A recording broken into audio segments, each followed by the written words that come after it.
ఇక్కడ మేము స్వామివారికి అభిషేకం అయితే చేస్తున్నాము పంచామృతాలతోటి. మేము వ్రతం చేయడం ఫస్ట్ టైము. ఎందుకంటే పెళ్ళైన కొత్తలో కూడా మేము వ్రతం చేసుకోలేదు. ఎందుకంటే మాకు కుదరలేదు.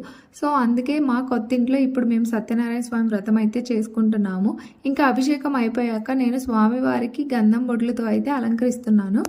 ఇంకా అలంకరణ అయిపోయిన తర్వాత స్వామివారిని పూజా మందిరంలో పెట్టేసి హారతి అయితే ఇచ్చాము. పూజా విధానం, పూజ యొక్క విశిష్టత, పూజ చేసుకోవడం వల్ల కలిగే లాభాలు అన్ని పంతులు గారు చాలా బాగా ఎక్స్ప్లెయిన్ చేశారు.